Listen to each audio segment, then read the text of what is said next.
channel aku. Kali ini aku mau ngelunasin janji aku kemarin yang bakal cerita ke kalian tentang pengalaman aku daftar di KUA ngurusin nikah hanya dalam waktu 1 hari aja. Yuk, siapa yang penasaran? Tapi sebelum aku ngelanjutin cerita aku, jangan lupa tonton sampai akhir video ini dan cantumin like, comment, and subscribe kamu supaya kita tetap terkoneksi. Aku mulai ya, jadi ini tuh based on true story. Jadi itu bener-bener cerita yang kemarin aku alamin sama pasangan aku waktu kita ngurusin daftar nikah ke KUA. Itu bener-bener semuanya kita kerjain dalam waktu 1 hari aja loh. Yang pertama, jadi hari itu dimulai dari habis sholat subuh. Aku langsung siap-siap nyiapin berkas kayak fotokopi KTP, kakak segala macam itu aku jadiin satu ke dalam map. Nah setelahnya aku diskusi ya sama pasangan aku apa dulu nih yang mau kita kerjain gitu kan, bla bla bla bla bla di telepon. Terus akhirnya oke, kita dapat benangnya step-step dari awal apa aja yang bakalan kita kerjain di hari itu. Setelahnya di jam 6 pagi aku udah beres, udah mandi, dan aku foto latar biru. Tapi aku nggak foto di studio karena jam 6 pagi nggak ada studio yang buka. Nah terus aku fotonya gimana? Aku fotonya di depan rumah. Jadi papa aku tuh megangin handphone aku, dan aku tuh pakai kamera depan selfie di depannya garasi rumah aku.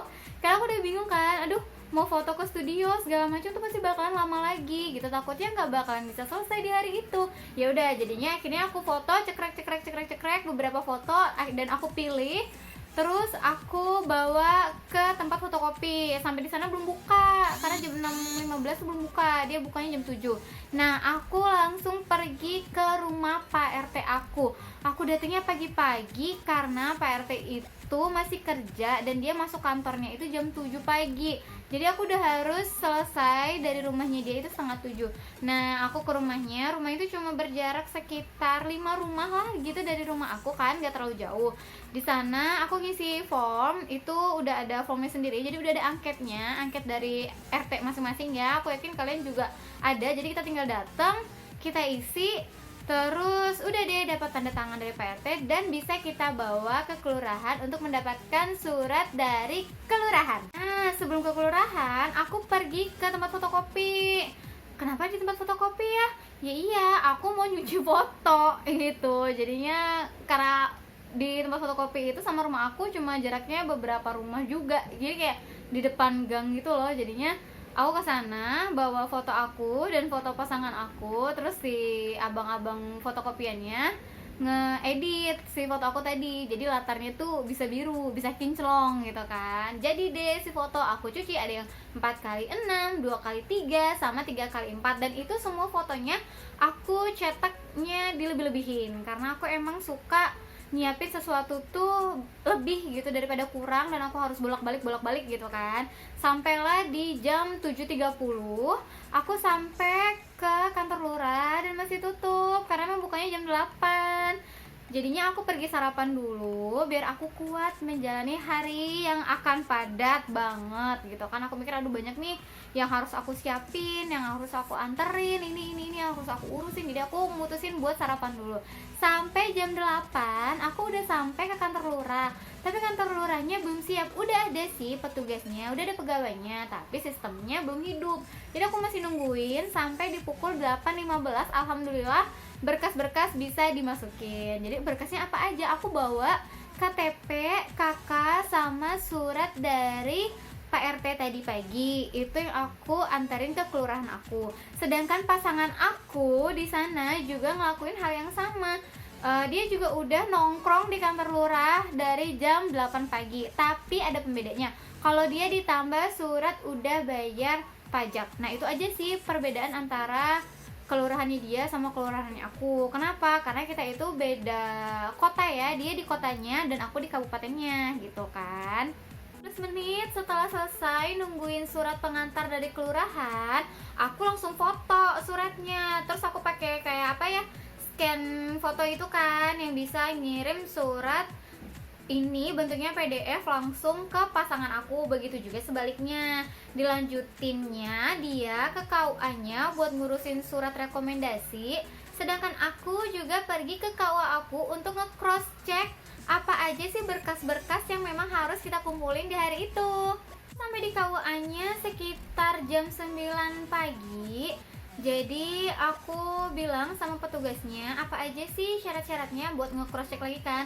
Terus ini kayak di video aku sebelumnya itu kan. Terus ada juga si petugasnya bilang sama aku, "Mbak, udah nentuin emangnya tanggalnya berapa? Terus mau di gedung mana? Di rumah, di KUA atau di gedung yang lain?" Terus aku mikir, "Oh iya ya, aku belum gitu, aku belum nyiapin, aku baru ngobrolin tanggal aja sama pasangan aku tapi belum nyiapin kita mau lokasinya di mana gitu kan." Nah tapi aku bismillah aja, aku tetap ngelanjutin.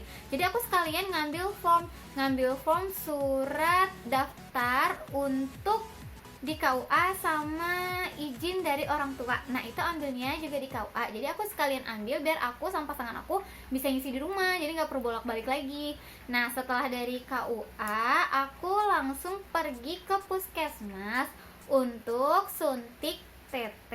Nah ini juga salah satu syarat ya. Jadi alhamdulillahnya aku tuh nggak perlu tes kesehatan segala macam. Jadi cukup dengan suntik TT itu aja. Kalau dibilang sakit, enggak sakit sih. Waktu suntiknya tuh kayak suntik biasa, cuma ya karena udah jarang banget suntik jadi agak pegel gitu kan, ngefeknya tuh waktu malam gitu. Tapi nggak apa-apa, waktu itu aku skip banget karena saking excitednya aku buat daftar gitu kan di KUA. Jadi udahlah beres aku suntik tete, aku langsung cari gedung. Jadi aku langsung nyari gedung itu dari lokasi puskesmas ke beberapa gedung itu lumayan jauh, sekitaran 40 menitan gitulah pokoknya. Aku hunting gedung A, B, C gitu kan, karena di kota aku tuh nggak terlalu banyak gedungnya. Dan emang karena tanggal yang aku pilih sama pasangan aku tuh tanggal cantik dan itu tuh bertepatan dengan weekend, sombong amat. jadi semua gedung penuh. Sampai akhirnya aku tuh telepon vendor, aku telepon beberapa WO, itu juga nggak ada info yang kayak ngejawab gedung mana yang masih kosong. Jadi tuh memang penuh banget sampai udah kayak mau nyerah aja gitu kan. Tapi ya udahlah, aku ngejar pulang dulu ke rumah karena pasangan aku mau dateng bawain surat dari KUA-nya dia, surat rekomendasi tadi, sama KTP, fotokopi KTP, ijazah segala macem. Nah sambil itu juga di jalan aku nelpon sama ngechat saksi buat mintain foto KTP-nya mereka biar bisa sekalian aku bawa ke KUA gitu. Sampailah aku di rumah itu sekitar pukul 11.45. Aku siap-siap lagi nyiapin berkas sama minta tanda tangannya ibu sama bapak aku buat di surat izin menikah gitu kan, sambil nungguin pasangan aku datang. Terus dia datang ke rumah itu udah jam 12.30.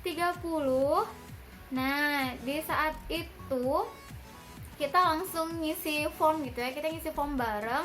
Dan itu tuh kita kita tulis, karena itu tulis tangan. Jadi tuh kita berdua tulis sampai 3 rangkap. Kenapa aku bikin kayak gitu? Karena waktu itu posisinya memang pasangan aku lagi nggak bisa nemenin aku ke KUA karena dia ada kerjaan. Jadi buat cari aman, aku sama dia ya udah deh kita tulis aja ya sampai 3 kali gitu kan, sampai 3 rangkap maksudnya. Nah sedikit cerita yang aku nggak tahu juga ya, aku pikir pertamanya cuma kayak di FTV atau di film aja gitu bakalan terjadi. Ternyata ini itu terjadi gitu di hidup aku. Jadi kalau boleh jujur, pasangan aku tuh sebelumnya belum pernah sama sekali ngobrol sama ibu bapak aku perihal bakal serius sama aku sampai ke tahap menikah.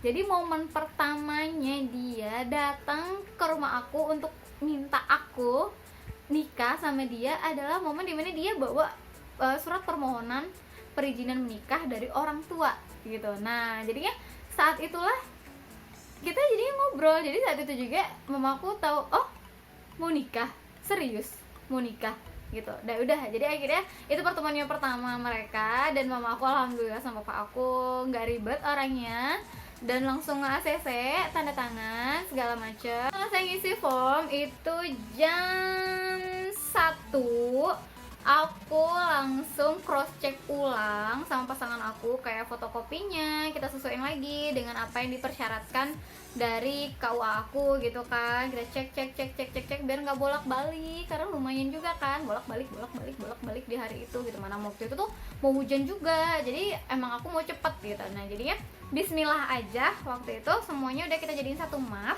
dari jasa segala macam itu udah aku bawa. Jadi aku baru OTW dari rumah itu jam 1:20. Jadi pasangan aku balik ke rumahnya buat ngelanjutin kerjaan dia, karena posisinya juga alhamdulillah banget waktu itu dia masih WFH, cuma kan harus stay on cam juga kan. Nah jadinya aku urusin itu sendiri, karena udah istilahnya udah dia tinggal nganter doang gitu kan. Jadi sampai di KUA itu jam 1:45 kayaknya, iya 1:45. Terus aku ngantri bentar karena ada beberapa orang, 15 menitan lah ngantrinya, nggak lama gitu. Terus jam 2 aku ketemu sama petugasnya. Dia bilang, "Mbak mau konsultasi apa lagi?" Terus aku bilang, "Enggak mas, aku mau daftar." "Hah, daftar? Kok nggak tadi pagi?" "Iya, soalnya tadi pagi aku cuma nanya info, dan tadi barusan alhamdulillah aku udah beres nyiapin semua berkas-berkasnya." Terus masnya rada kaget gitu kan, "Udah semuanya mbak?" "Udah."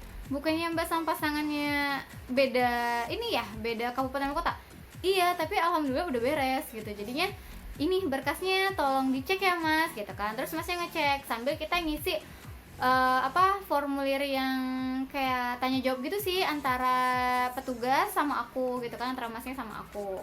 Terus ada satu lagi cerita yang aku ceritain aja gitu ya. Jadi itu biasanya kan kalau pasangan itu misalnya masih PDKT atau lagi pacaran atau tuh pasti udah si cowok tuh bakalan nanya gitu sama si ceweknya, "Kamu nanti kalau kita nikah mau maharnya apa ya?" Kayak easy gitu kan buat nanya.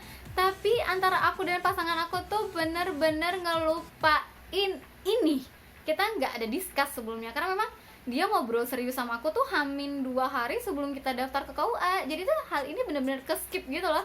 Sampai akhirnya aku sadar saat petugas KUA itu nanya sama aku, "Mbak, maharnya mau kita isi apa ya di form kan?" Terus aku bilang ya, "Aduh mas, aku belum nanya, aku belum diskusi sama pasangan aku." Terus masnya bilang apa coba?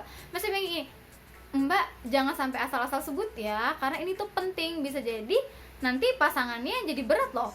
Nanti pasangannya nggak mampu gimana? Apa segala macam." "Oh iya mas, oke, aku bakal nanya." Jadi sampai mas itu bilang, "Mbak tolong dong, Mbak ini mau nikah, jadi tolong dikondisiin bener-bener sama keluarga, sama pasangan, karena menikah tuh nggak cuma sendirian mbak, tapi menyatukan kedua belah keluarga," gitu kan. Akhirnya aku telepon pasangan aku. Itu baterai aku udah kayaknya udah tinggal 30%-an gitu lah. Pokoknya aku telepon kan, terus aku bilang, "Kamu inget nggak apa poin penting yang belum kita urus?" Terus dia agak panik gitu, terus dia bilang kayak, "Perasaan tadi udah kita cross check deh semuanya, dari kakak segala macem, ijazah kayaknya aku semua udah aku titipin kok sama kamu, sampai foto segala macem." Terus aku cuma ketawa. Aku bilang, iya kalau masalah itu mah udah, tapi ada bener-bener satu lagi yang kita belum tentuin gitu kan, tanggal udah. Dia bilang, "Iya ada satu lagi, coba Pak." Jadi aku langsung bilang aja to the point sama dia. Aku bilang, "Kamu tuh belum tanya aku mau mahar apa." Itu guys. Jadi di telepon tuh kita cuma ketawa aja. Terus dia bilang, sorry, iya bener aku belum nanya ya kemarin sama kamu maharnya apa." Ya udah sekarang aku tanya, "Uwi, kamu mau maharnya apa?" Nah itulah cerita dimana pertama kali penentuan mahar terjadi, yaitu di depan petugas KUH. Jadi begitulah ceritanya. Setelah itu akhirnya kita mutusin udah sekian gitu kan. Terus aku bilang sama petugas KUH-nya, "Aku mau maharnya uang tunai, besarannya 2.021.210 gitu kan." Terus dicatat sama dia, udah dicatat. Untungnya petugas KUA itu baik banget, sampai ya kan aku tuh udah ngeblank gitu kan. Jadi yang penting aku mikir kayak, udah deh 2 Januari 2021 ini gitu, udah ini aja nih gitu kan, karena sesuai sama tanggal aku gitu, mahar sesuai dengan tanggal jumlah uangnya. Terus dia bilang, "Mbak yakin 10 rupiah di akhir?" "Ya yakin," aku bilang gitu kan. "Ya yakin 10 rupiah, emang kenapa mas?" Yakin nyari uang 10 rupiah itu mudah? Ya di Shopee kan ada. Atau aku dengan santainya aku bilang, emang aku nggak bisa transfer mas? Terus masnya agak ketawa juga sih, mungkin dia agak kesel ya sama aku karena ini aku tuh bener-bener yang nggak paham gitu loh, apa sih yang disiapin mahar tuh yang kayak gimana gitu kan, karena emang nggak terlalu juga aku tuh kayak konsultasi sama teman-teman aku yang udah nikah apa segala itu nggak terlalu ada yang perihal ini gitu kan. Terus masnya bilang, mbak nggak bisa ditransfer, emang mbak mau anaknya diunduh? Ya sih benar, nggak bisa diunduh juga ya, harus real gitu ya. Ya gitulah jadinya si masnya bilang coba dipikir-pikir lagi. Ya udah akhirnya aku mutusin, yaudah deh mas gini aja, 2.021.200 rupiah, aku bilang kayak gitu. Udah 10-nya diilangin aja, udah nggak apa-apa. Ya udah, terus masnya ketikkan, nggak cuma di situ ceritanya, jadi ada lagi perihal gedung. Saat masnya nanya gedung, aku sebenarnya agak panik gitu kan, kayak aduh aku belum tahu aku mau di mana gitu kan. Terus masnya bilang, mbak untuk gedung diisinya di mana ya? Terus aku cuma asal sebut gedung gitu, gedung di mana kemarin aku nikah sih, masya allahnya. Terus aku sebut gedung A gitu kan, mas aku di gedung A ya, jam segini ya, jam 10 aku mintanya, jam 10 di gedung A ya. Terus masnya bilang, mbak ini udah didiskusikan, mbak udah dapet gedungnya, udah di booking? Terus aku bilang, belum mas. Belum lagi? Iya belum mas, dengan muka-muka polos lah ya, memang karena memang faktanya belum gitu. Aku aja baru tahu kalau aku udah harus nentuin lokasi di mana itu saat jam 9 tadi di KUA. Jadi kan ya emang aku belum nemuin gitu, posisinya saat itu emang aku belum nemuin gedung mana yang bisa aku pakai sama pasangan aku. Akhirnya aku nekat tetap bilang sama petugas KUA-nya, mas pokoknya aku pengen di gedung ini jam segini gitu, dan insya Allah nggak akan aku ganti, udah fix bismillah aku itu udah nggak apa-apa mas, daftarin aja ntar daripada keburu tutup kan. Oh ya udah deh mbak, semoga dapet ya. Soalnya mbak kalau udah masuk data ini bakalan susah banget untuk dirubah, karena ini kan mau kita langsung cross check, terus mau kita proses dan mau langsung kita cetak si buku nikahnya. Iya mas, iya mas nggak apa-apa, aku cuma bilang kayak gitu aja waktu itu. Nah selesai nih, terus aku tanya, mas aku bayar 600 ribunya kapan ya? Terus masnya bilang 600 ribunya itu bisa dibayar setelah 15 hari ke depan dari jadwal hari ini. Terus aku bilang, aku kapan ya bimbingan sebelum pernikahan? Terus masnya bilang, harusnya sih mbak ke 10 atau 15 hari ke depan. Terus aku bilang nggak bisa lebih cepat mas gitu kan. Terus dia bilang, agak sulit sih mbak, soalnya rame gitu. Kalau misalnya mbak mau 10 harian ya itu kayaknya agak lengang, karena ini kan orang-orang yang daftar tuh di tanggal-tanggal segitu emang udah lumayan banyak mbak, karena kan mbak juga milih harinya hari-hari libur gitu kan, jadi tuh banyak juga yang nikah. Itu kenapa tadi slot untuk ngedaftar juga yang di hari mbak tuh udah tinggal yang mbak aja gitu kan. Terus aku udah yang aduh sebenarnya sih nggak apa-apa sih, tapi aku tuh kayak di dalam hati, ya Allah bisa nggak sih besok aja gitu. Tapi aku cuma di dalam hati aja gitu kan. Terus ya oh gitu ya mas, ya udah deh gitu kan. Aku siap-siap, aku masukin beberapa berkas tadi ke dalam tas aku lagi. Tapi ada, masya Allah banget lah pokoknya, penuh keajaiban aja aku ngerasa di hari itu tuh bener-bener Allah tuh ngebantuin aku banget untuk bisa nyelesain di hari itu gitu. Kayaknya emang udah jalannya bakalan selesai di hari itu gitu. Jadi ada ibu-ibu penyuluhnya itu datang terus nge-cross check, besok ada berapa catin ya yang mau bimbingan gitu kan. Terus masnya kasih tahu ada sekitar gini. Nah saat itu aku bilang, mas bisa nggak nyelitin aku satu lagi deh gitu kan, aku bilang gitu. Terus masnya discuss lah sama ibunya kan. Terus ibunya bilang, oh ya udah mbak nggak apa-apa, besok jam 10 ya.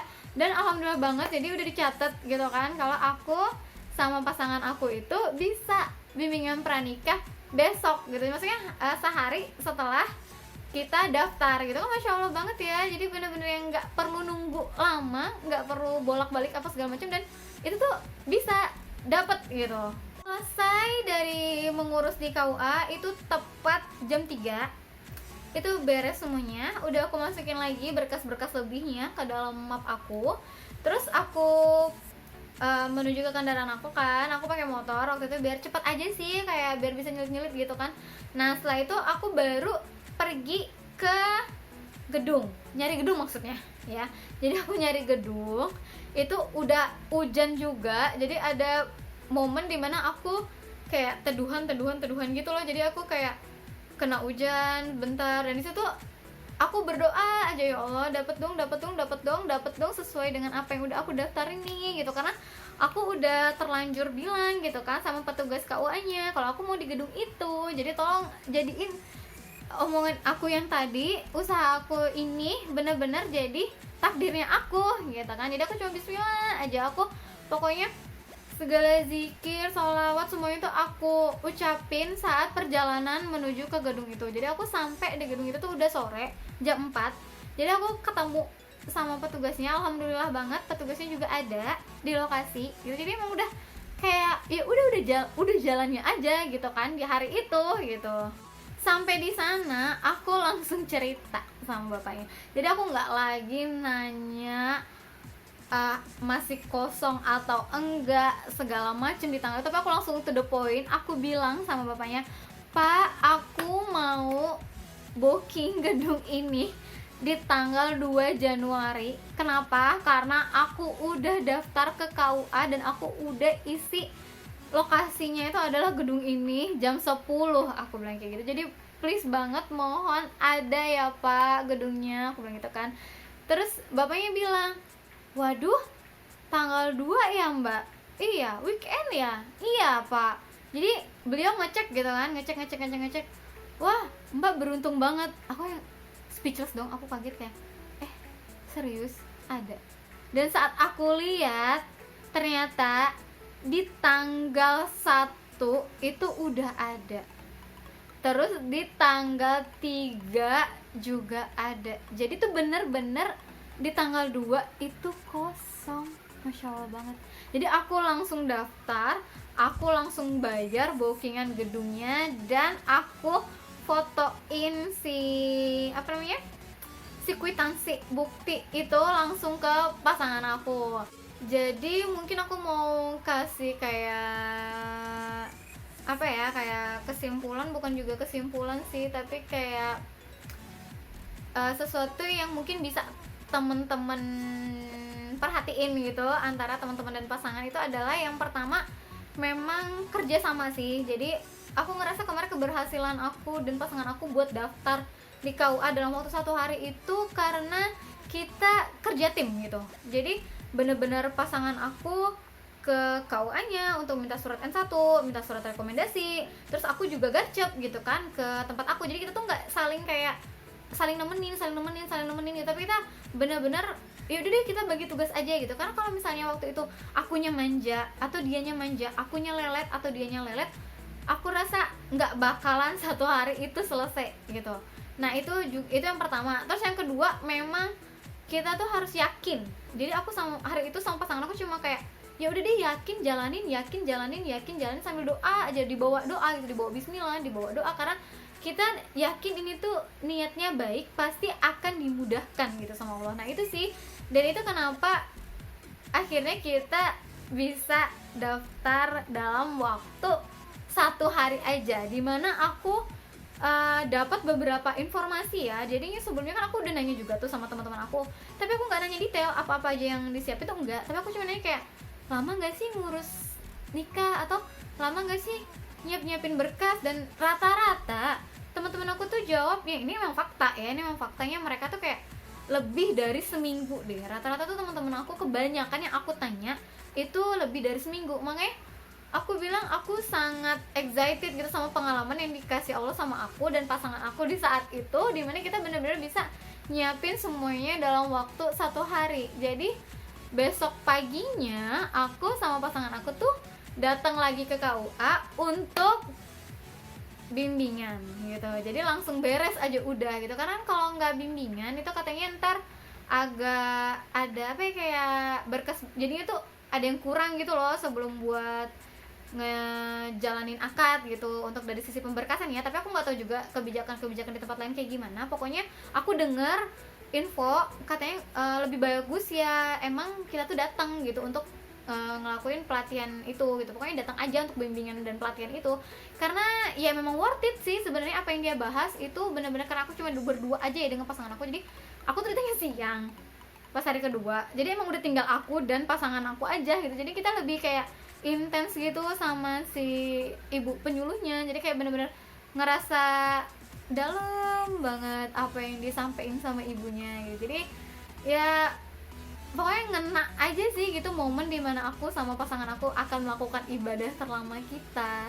Sekian cerita dari aku tentang pengalaman aku mempersiapkan berkas-berkas sampai akhirnya daftar finish gitu kan di KUA tanpa persiapan yang benar-benar matang maksudnya gitu. Padahal ya mungkin orang-orang lain tuh kayak fotonya di studio niat banget dan aku enggak gitu apa segala macam. Yang penting ya pokoknya seperti itulah cerita aku yang ini benar-benar based on true story, aku nggak bohong.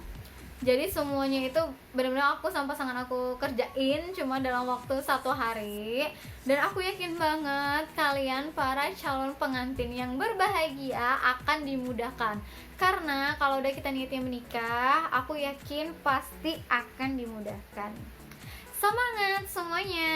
Terima kasih sudah menonton. Jangan lupa like, comment, and subscribe, karena biar kita bisa ketemu lagi untuk sharing-sharing dengan topik-topik yang lain. See you.